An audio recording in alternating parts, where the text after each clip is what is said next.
Hi, this is Jackie Tantillo, and this is Should Have Listened to My Mother. Hello again, and thank you for joining us for another episode.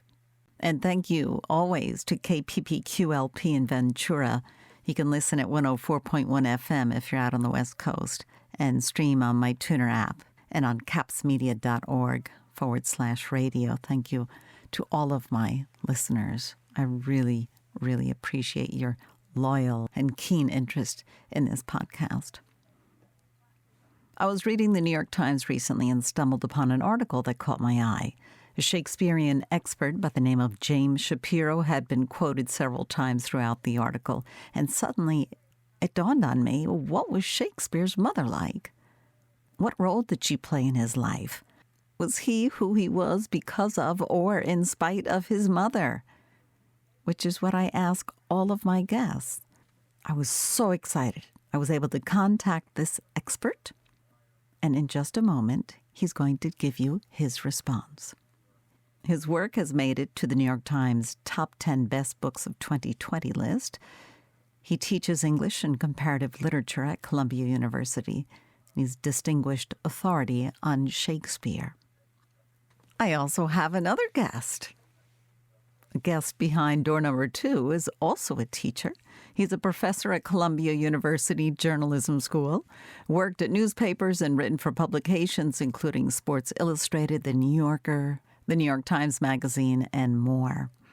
He's founder of the Delacorte Review, author of at least 5 nonfiction books, and he's done an extensive amount of research on his mother, which makes it a perfect time to introduce you to Michael Shapiro. They are brothers. Brothers who both teach. How fantastic is this? And they're both joining me via Zoom. Welcome, Michael Shapiro and James Shapiro, to Should Have Listened to My Mother. Thank you. Thanks for having us. Let's start off with James and your response to my email inquiring about William Shakespeare's mother. I said I'd be delighted, but that the conversation would last 30 seconds. The piece in the Times you read was a book review in which I was reviewing a book that said Shakespeare's father and his father's fall from being essentially the mayor of Stratford-upon-Avon to a man who couldn't leave the house because of predators. Shakespeare's father was the most important relationship in his life. And those kind of arguments make me crazy simply because the paper trail from the 16th century is limited almost exclusively to men, aside from births, deaths, marriages, and baptisms. So I'm with you. I mean, I think mothers are essential. We'll turn to our mother soon, I hope. But I can just tell you the 30-second version of Shakespeare's mother's life. She was born Mary Arden. The Ardens were a significant family in the area around Stratford-upon-Avon, where Shakespeare was born and where she was born. She was the youngest of 8 daughters. She grew up in a farmhouse built in 1514. Her father died, left her the executor, which meant that she could probably read, which is not unimportant when you realize somebody had to teach Shakespeare as a tyke to read and to appreciate stories. So undoubtedly, she played that role. She didn't have the easiest life. Her first 2 daughters died. Her third child, William, was born in the teeth of a pandemic and was lucky to survive. A lot of neighbors' kids did not. She had married in her early 20s a man who, as I said earlier, fell into trouble. And she lived quite a long life. She gave birth 8 times. 3 of the children died before reaching adulthood. And we know almost nothing else. She was widowed in 1601. She lived to the age of 70. It's unlikely Shakespeare even was at his mother's funeral. But I can tell you over the air what I wouldn't say in print, which is I'm convinced that Shakespeare's mother was the essential relationship in his life.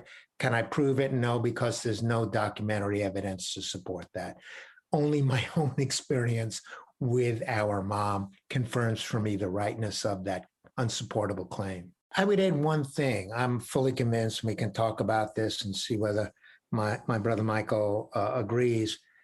I'm convinced, and I've told my wife this from the day our son was born, a child's confidence, especially a son's confidence, comes from his mother.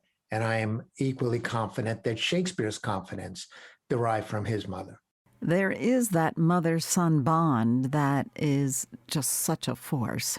So, James, I wanted to, speaking of mother-son bonds, I wanted to read your email response to me. And this is what you wrote. I'm deeply influenced by Mother, as I wrote, and so is my brother, an author and also a professor at Columbia University. Our mom was a teacher, so we are too. She taught for close to 60 years or thereabouts in the New York City public schools, mostly first grade. Our confidence comes from her. Not a week goes by when we don't talk about her with each other. It's clear that your mother had a significant presence in your lives. How hard was it for you to find a woman or a partner that matched up to your mom's standards and ideology? Ooh. Jim, it's an interesting point. I mean, one of the I'll give you a somewhat roundabout answer to a very good but tricky question. Yes, we both have been married for many years and happily, wonderfully married. I think what our mom, I can only speak for myself in this regard. I think what really mattered to me when, after spending my 20s in too many bad relationships, was understanding that what and I suspect part of it was youth, and part of it was not really understanding the point of what my mother's life was. And in terms of her impact on me, was that what my mother represented was strength.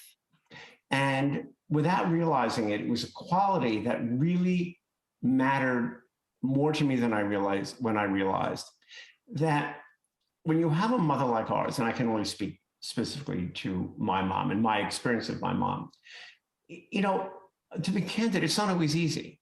I mean, my mother was a big, powerful personality.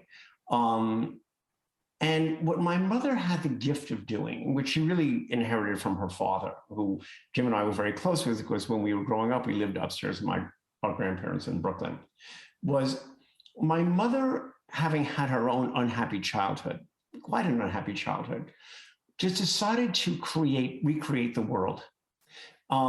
She married a lovely, compliant guy in our dad, who had his own unhappy childhood and was perfectly happy to go along with the program that my mother had sketched out for him. And what my mother did, by sheer force of imagination and will, was create a world. That's a complicated thing, especially if you're, as a kid, and your nose is pressed right up against it. But when I think of my mother, the operative word is dreams. My mom had big dreams. And I remember, in fact, I think it's safe to say, Jim, I think you will certainly agree with this. Jim and I have been teaching for a long time. And long enough to know that when it came to teaching, our mother was not so much good at it, she was a genius. And I'm using the term really deliberately. My mother could look at a classroom and see it all at once. In fact, one year my wife had gone to my mother's classroom to sort of watch her. And you would try to pin my mom down and go, Mom, what is your educational philosophy? I mean, some dumb question like that from my mom.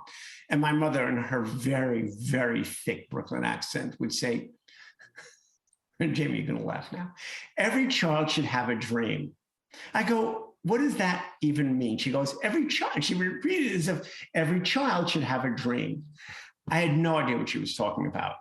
Then, when my wife sat in her classroom one day, there's a bunch of first graders in public school, 25 kids.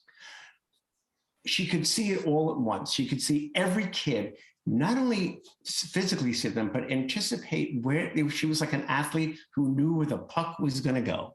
She could see the entire class, and she had it was this world within the classroom that she had created.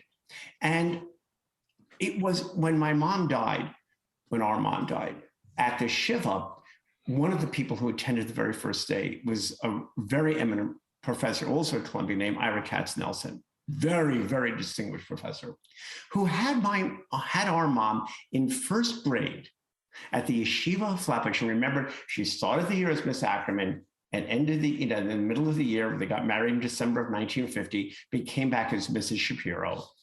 And he said he still talked about her as the best teacher he ever had.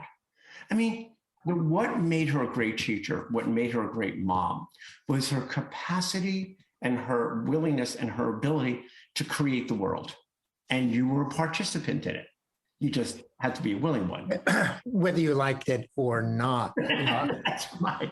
Michael and I are both accomplished teachers. And I can say without reservation, I've known some outstanding teachers. My mom is the greatest teacher I've ever seen. And I've been in a classroom on a few occasions, and it's just dazzling. But what Michael was saying about my mom's ability to create a world is complicated, because a lot of that drifted into the world of fantasy or making up a reality if the reality she was confronted with was not the one she wanted to be confronted with. So your question initially to Michael was basically, what kind of women did you marry? I married a woman who is a truth teller. Because I spent a lot of time as a child trying to figure out what was a lie and what was not. And I became an accomplished liar by the time I got married at 35. And I made my wife a promise that I would never lie, simply because it came so easy. It came with mother's milk. Wait, were they lies or fantasy? I mean, she learned to take herself out of what her environment was as a young child, but it must have been awful. You're wearing a white sweater. That's a blue sweater. You are erroneously thinking it's a white sweater. It is a blue sweater, and it's a beautiful shade of blue. You have to understand, our dad would come home from work, and he would say something like, you know, I learned something. Our dad was a very accomplished in his own right, a school principal. And he goes, you know, Lorraine, I learned something very interesting today. The sky's blue. And she goes, Herb, what did I tell you? The sky's orange. You know, you're right, Lorraine, the sky's orange. It's like, our dad learned at the ripe old age of 22, 23, when they got married, just do what she says. But it's one thing having that's nuts. Okay. Can we just stipulate you? It's crazy. Okay. Before we go any further, you just mentioned the name Lorraine. What is your mother's name? Lorraine. And the middle name, I think, Jamie, you would agree, is Ackerman, is very important, because my mom was her father's daughter. She had a difficult relationship with our grandmother, who was a sad, often quite ill person. And my mother was the youngest of three. She had two older brothers whom my grandmother just adored. And my mother was something of an afterthought, except when it came time to be in attendance to her. And I mean, you don't want to say fall into that trope of there's two kinds of people in this world, but in this regard, just sort of picking up on the point I made earlier, on the ashes of a profoundly unhappy childhood, the extent to which we never knew, because we were told every day was a fun day in our home. Every day we laughed. Every day was wonderful. Bull. It was not like that at all. My mother's reaction to that unhappy childhood was to simply make believe it wasn't unhappy. Occasionally, she would say, there would be a reference to something sad. And if you asked her about it, she would just change the subject. But her need to reinvent the world really extended both in our family, and it really extended into her teaching as well. Our mom retired from teaching first grade at the age of 78. 78, and only did it reluctantly. I mean, and honestly, for the last 10 years of her life, I pointed this out to our dad once, and I said, do you realize every picture taken of mom after she retired, she's never smiling. She never stopped missing the classroom. She never stopped missing work, because the classroom was, she would close the door of her classroom, and that was her world. In fact, a friend of ours, Sam Friedman, wrote the title of his first book is Small Victories, which is what my mother would always say. I believe in small victories. She didn't want to change the system. She'd have 25 kids, and those 25 kids lived in her world, and she could, and it was quite a magical thing to watch. Anyway, Jim, I'm sorry, you were going to say something. No, I agree with mom as a teacher. I just wanted to circle back to mom as a pathological fantasist, not a liar, but a fantasist. And it's not a bad thing to be a child of a mother like that, because Michael and I were not the best test takers in our class. Oh, we were not the best students along the way. Can we use the word dumb class? Can we say we were on a glide? I certainly was on a glide. I'm going to say this now. If you have any listeners who attended the Yeshiva of Flatbush in Brooklyn, New York from 1961 to 66, I was on a glide path to the dumb class. Okay. The truth is, we are both now tenured professors for decades at Columbia. The only reason we have been able to defy gravity, to defy our bad test scores, to defy the fact that we don't have outstanding language skills or much else, is our mom kept drumming into us that we were accomplished, that we were going to succeed. And that fantasy proved incredibly valuable, because we believed it, even though anybody from the outside looking in would have just smiled and walked away. But if your mom or dad tell you that you're accomplished and you're going to achieve great, amazing things, as my mom did, and she believed in us more than anything. But if it's not done correctly or well, it can turn you into an egomaniac or a narcissist, So there's something that worked with your mom's, as you say, method of madness. Say this, Mike. Let me go further. Yeah, sure. That's a good point. The risk of egocentricity, of becoming, in a sense, your mama's boy in that way is great. What saved both of us, if I can speak for my big brother as well as for myself, is this. Our mom gave us that confidence, but we both married women with both feet on the ground who tempered that confidence building with a strong dose of reality. So I think that we married in reaction to our mother, but the strength of our mother and the confidence our mother gave us both allowed us to marry, if you will, above where we should have been able to marry. We both married up. I would take that a step further. And obviously, children, even children as close as Jim and I are, have different experiences of parents. And I would say that what saved us, to your absolutely accurate point about falling into a narcissistic pit, was that you got mixed signals. I certainly felt that I had gotten mixed signals. You can do anything. Why aren't you doing everything? You're capable of wonderful things. How come you're failing at doing wonderful things? And so when my youngest child was a little kid, he hated what he'd call grandma compliments. But she would say stuff like, he'd write something down. She goes, "You're the best writer who ever lived for your age group," whatever it was. And he would say, "Grandma, just cut it out. Come on." And so I think that for my mom, because it all goes back, and I think to the fantasist part of it, as Jim put it, that if you bought into the system Okay, and if you work well within the system, that you bought into the fantasy, you did not challenge the fantasy, and you conform with the expectations of what the fantasy world was going to be about, then things were good. And I think that it was hard for my mom, because of her own insecurities and her own, again, her unhappy childhood, to see any erosion, any threat really to that fantasy world.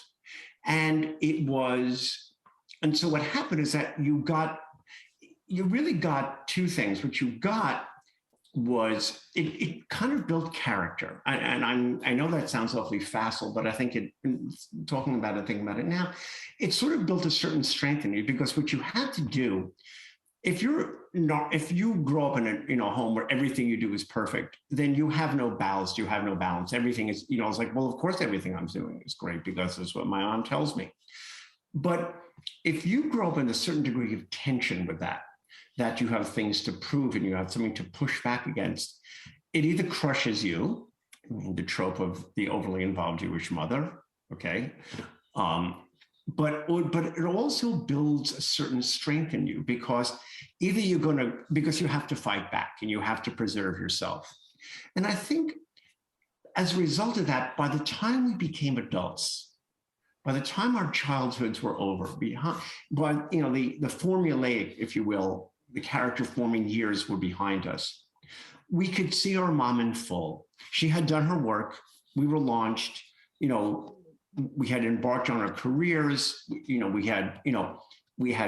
began to find our ways. We got married. And I think at that point, we could see our mom and she could see us for having fulfilled the fantasy, for having become the people that she was hoping that we would be.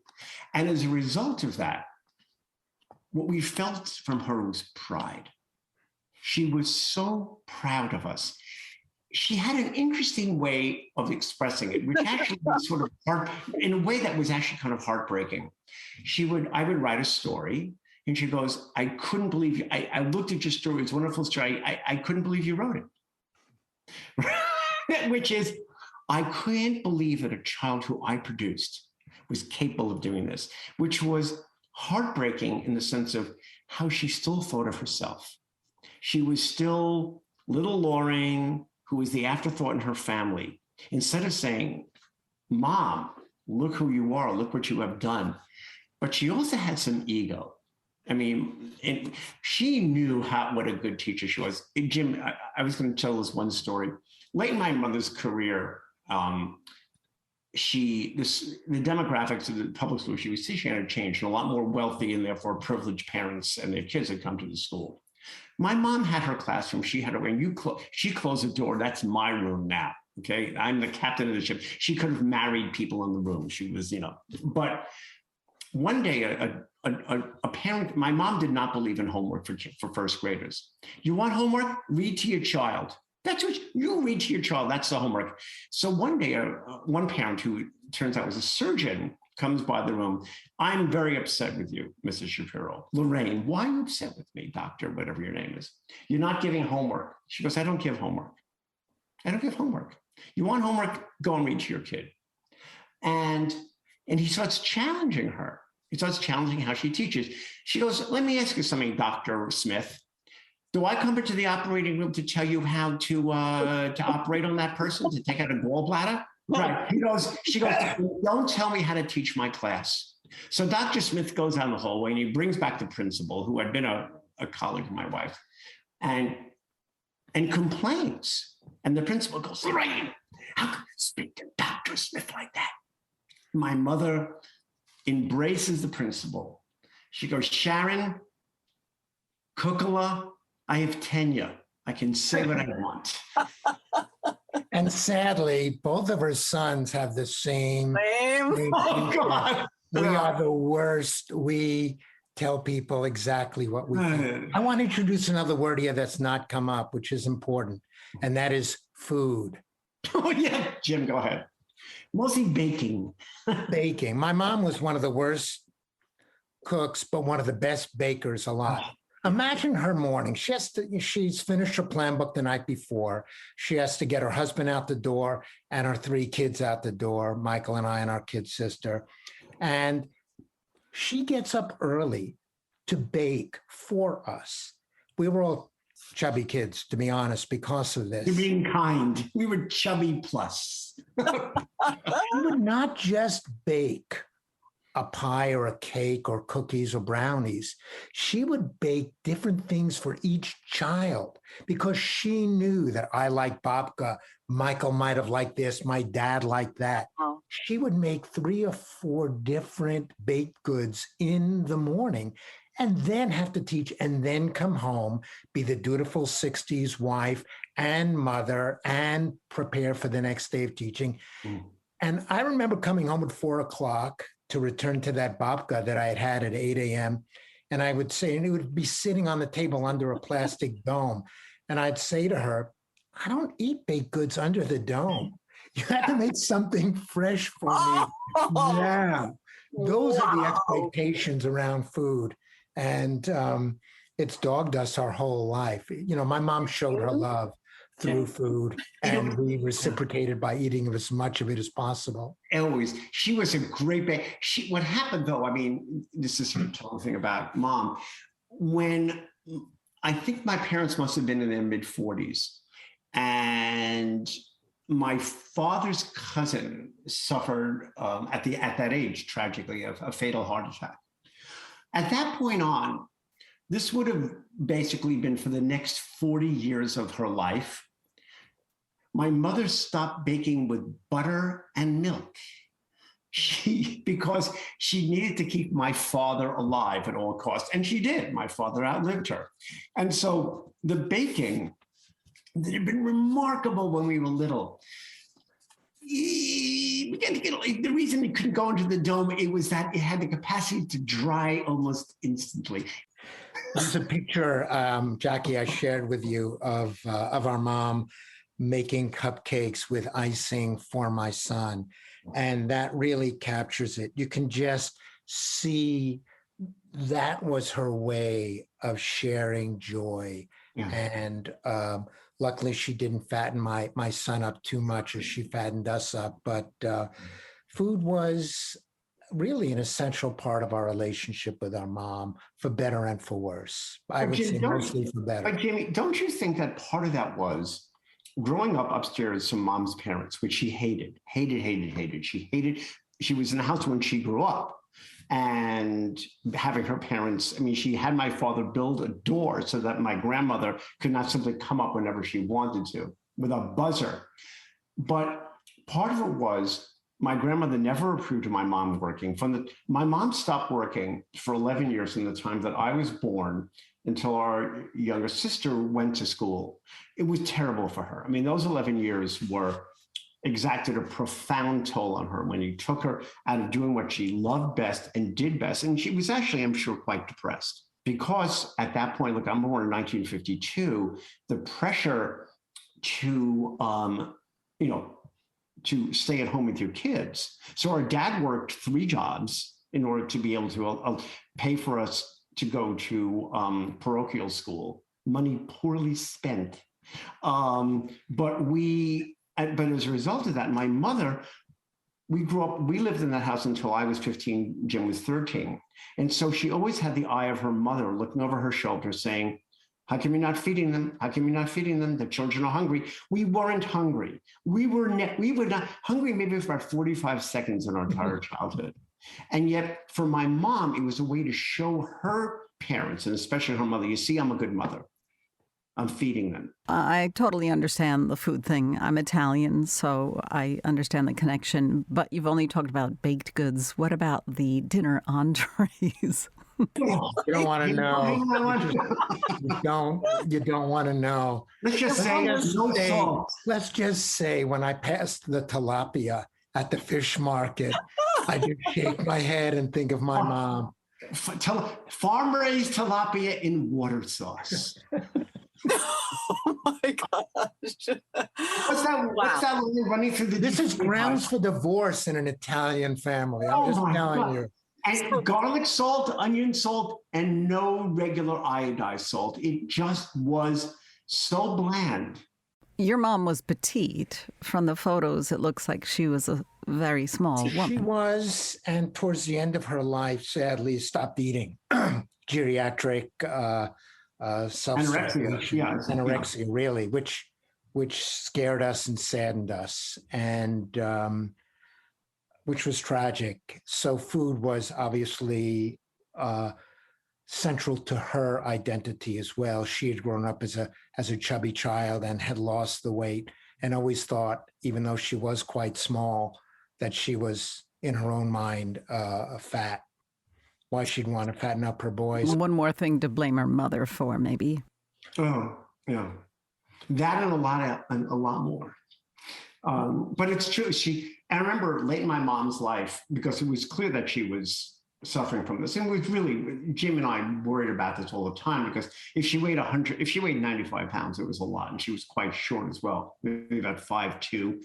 And I remember once saying, well, I get it, Mom. You look in the mirror and you see a 400-pound person. She goes, how'd you know? And I think that but it's interesting, but all of this is of a piece, because you can't separate out the last, the post-professional life of Lorraine Shapiro as a separate thing. My mother was born to be a teacher. It's what she did best. It's the thing that she was best at. She was an inspiring, charismatic, larger-than-life, incredibly fun mother. And she had the capacity to throw herself into everything. And our parents would travel, and they would go to Italy, and my mother go, okay, Herb, we're going to make our own pasta. I mean, everything was going to be fun and an adventure and all that kind of stuff. But more than anything else, she had this gift. And the fact that the gift was denied her for that 11-year period, and then denied her again late in her life, really was tragic. I think that it was, and the absence of it was something felt so profoundly. What's actually very heartening, I guess, in the years since she died, is how powerful that memory is for me and for Jim. How to this day, I mean, we both, I've been at Columbia for 29 years. Jim has been there longer.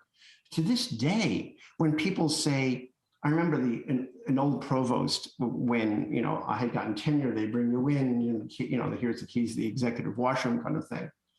And I started talking about our mom. I said, my mother's the best teacher who ever lived. And I'm sorry to interrupt, Mike. Oh, sure, go ahead. At our family burial plot, we put certain information on the tombstones, but we don't put what people did for a living on the tombstone. But on my mom's tombstone, it says teacher, because that was as essential to her identity as anything else, including her name. Yeah. As a teacher, you have to give so much. And it seems from what you're telling me that she came alive working with these little beings, right? And it's crucial. One teacher can change someone's life for the better. And hopefully, you're having that same effect on students today. But she had such confidence in the classroom. What was it that made her crumble or tumble outside the classroom? Jim, you want to? That's a great question. And when you ask that question, I'm thinking of my own experience in the classroom, trying to project that onto my mom. If you're a good teacher and you love teaching and you love your students, which I do, and Mike does as well, mm-hmm. and my mother did more than anybody else, from the time you enter that classroom to the time you exit it, time kind of stops. You're in a magical world. It's almost like being in a play. You're creating a story, you're creating a plot, that a lot of characters, you're orchestrating everything. And I think my mom woke up every day after doing the baking and sending us out the door. She lived for entering that world, which didn't drag into it all the feelings of low self-worth and everything else. She was, it was just shocking. I remember going into her class. I'm sorry to spill on like this. I'd written a book and I was going in to teach a Langston Hughes poem to her class of first graders in Spanish Harlem. And my mom introduced me as somebody who had written a book. And all these first graders are saying, I've written 12 books. I've written 15 books, because she had each kid write like an 8-word book. And these kids, like us, had the confidence to write books. They felt bad for me because I had only written one book. And they had publishing parties without any white wine. Publishing parties with milk. But you know what the thing is interesting, Jim? I was just going to say, in all Mom's years of teaching, can you ever recall her complaining about kids? Never. Never. And you know, that's just part of the game of teaching. All of us, Mike and I, I had this kid who was difficult. My mom lived for difficult kids. She did not believe in sending kids to special classrooms. She felt kids with disabilities did better in a mixed setting, and she refused to admit that any kid had a disability. It was only a matter of time and love and attention that would overcome that. I was going to say, Jim, the thing that's striking too is that you and I come out of a 3-hour class, I can say, with graduate students, and I'm exhausted. Mom was 78, teaching first graders from 8:30 in the morning till 3:30 in the afternoon. And she never, Jimmy, do you ever remember? I remember one day she took a sick day. One time, it's when our dad was diagnosed with colon cancer. Because I remember going to the school to drop off one of my kids, because our kids went to the elementary school, public school where she taught. And the principal comes over and he goes, your mother's not here. So I call the house and I go, Mom, is everything else? And she answers, she goes, I'm going to put your father on that. Our dad luckily survived and lived many years after that. She never got sick, which, if you think about, is kind of remarkable to the point of like, there's a will there, because I think for her to have been sick and not be able to go in, look, I don't think it was accidental that she was happiest with little kids, first graders especially. She would say they had a dream, they had how to play. I would say it somewhat differently enough. I think if you pushed her on this, she may, in a moment of candor, go, well, maybe you're right. Is that first graders, 6-year-olds, were perfectly happy to buy into her fantasy world. That her power was so magnetic. I remember the first time my wife, my parents, and it was by accident, Jim, we went up to visit you at Dartmouth. And a friend of Jim's was there with his young kid, who I think must have been about 4 or 5 years old. And my mother never liked really talking to grown-ups. We should have explained that. She only liked talking to kids. Grown-ups said, whatever. That it was her brothers who she loved. And at one point, this kid is getting udgy. And my mother goes, let's go to the store. And the kid goes, what? She goes, we're going to go to the store. Look at this wall. Look at the stuff on this wall. There's a can over there. There's this over there. What do you want me to reach from the shelf? This home is just imaginary. There's no wall. This is the wall. There's nothing on it. And within 5 minutes, this kid is going, Lorraine, can you reach up there and hand me that thing? And my wife is sort of slack-jawed watching this thing. And I turn to my dad and I go, I think that Susan is a little intimidated by Mom. To which my dad goes, smart girl. But look about how powerful she is. Look, I mean, you think about it. Here's this woman who's made to feel terrible as a kid. You're nothing, you're nothing, you're nothing. You'll never meet a fellow, Lorraine. You're too tall. You're 5'2". Okay. You'll never meet a fella. You never meet a fella. You never meet a fella. Always. And she meets a fella who adores her. They loved each other. They had a wonderful marriage. But imagine how powerful it must have felt to be in that classroom with these kids who are like, Lorraine, I'm with you. Okay. It's not like your kids at home are going, Mom, leave me alone. Mom, what are you bothered? Mom, I'm going to fail at school now. That classroom was the truest articulation of the world as she wanted it. She loved us desperately. She was a truly profoundly loving mother, and you never had to doubt for a second that our mother loved us. It was a trial, but and many times, but you never doubted her love. In that classroom, that's where she was. It's like, look, over the years written a lot about sports. And one thing that's fascinating about athletes is that they are happiest between the lines.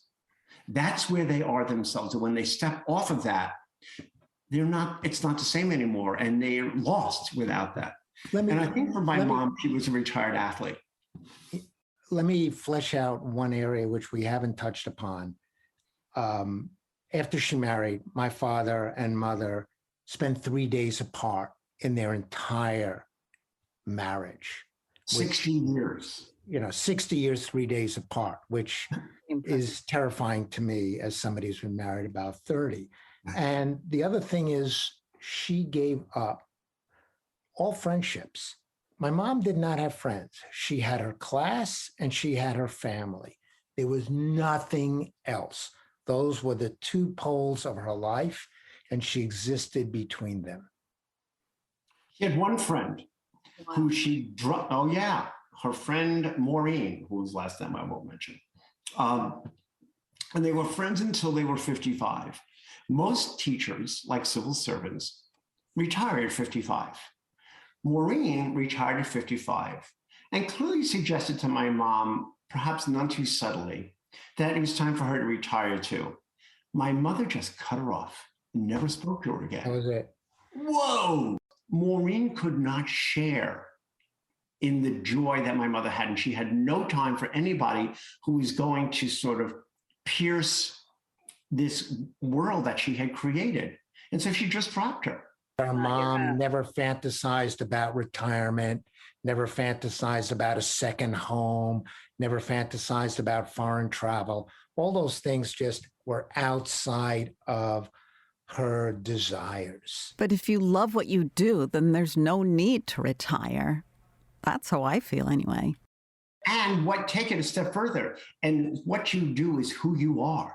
There is no separation. So yeah, they traveled, they went and they loved it. I mean, it was I can't believe I'm in Paris kind of thing. And they did travel, but then they stopped.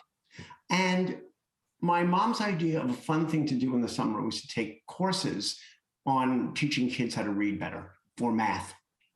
That's what she would do in the summer. Who she was in that classroom. And I think that life with my mom, Jim, I suspect you'll agree with me on this. Life with my mom got easier when she went back to teaching. It was terrible. The interesting is, Mike, I never thought of this before, but if I were listening into the show, I would imagine that the kids of a mother who was so devoted to her students would feel jealous of those kids, would feel competitive for the love she was giving. She just had enough love for 25 kids and the 3 at home. Yeah. I never felt for a minute that what she was giving to those kids was being taken away from me in any way. Not a second. In fact, we were a little bit grateful for it because it took some of the pressure off of us. But it's true. Jamie, but you make a really, really good point, which is never for a second did I feel that, what about us? What about us? We were front and center. And it was, which says an enormous amount about the bigness of her heart. Look, our grandmother, our paternal grandmother, the most important relationships, it was clear to our dad, were with her parents and with her siblings, and by extension, her nieces and nephews. If one of her nieces or nephews so much as sneezed, my grandmother would race out the door with chicken soup to drop it off of them. And my dad and our aunt were always made to feel as if your needs are secondary, to say nothing of their father. With our mom, it really is quite, and Jim, that's such an interesting point that you raised, because never for a second did we doubt that. No, not even to this day. One of the things that you mentioned before, Mike, that is worth circling back to is my mom's health.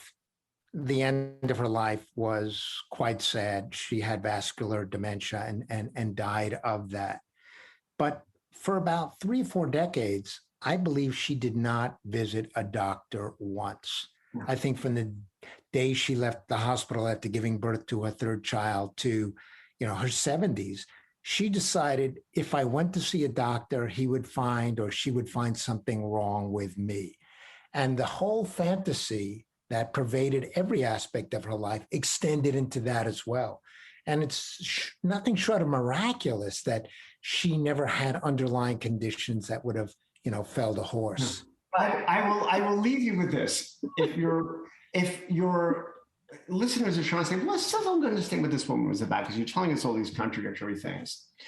As you're describing that, I'm thinking, if I could think of one movie image that has actually nothing to do with my mother in a literal sense, but everything to do with about her in a figurative sense. For those of you who have seen High Fidelity, the movie with John Cusack, came out in 2000, there's a scene early in the movie when Jack Black makes his entrance, and he just comes in and he puts on loud music and he starts snapping his fingers. That was Lorraine Shapiro at her best. And when Jim and I talk about her, that's who we talk about. It's that big, larger than life person who made us, who really was a formative person in our lives. And remains that. And we miss her terribly every day. But you carry her with you into your classrooms, I hope, every single day. We're the same teacher. We do the same thing. It's not as good. Every journalism student should have a dream. Well, thank you, James and Michael Shapiro, and please send my best to Sam Friedman. I will. Thanks. An absolute pleasure speaking with both of you. And we even got to talk about William Shakespeare's mom for a couple of minutes, which is great. It's Lorraine all the way, baby. And I support and love teachers so much. It's been a real joy to hear the story of your mom. She seems magical, and hope she eventually found some peace inside as well. Yeah, I think it's true. Thank you. I'm Jackie Tantillo, and we will be back next week with more mama stories. Don't forget, you can always go to Facebook and Instagram and Twitter for my Should Have Listened to My Mother page or Jackie Tantillo page and find the podcast links there. Thanks again for all your support. We'll see you next week.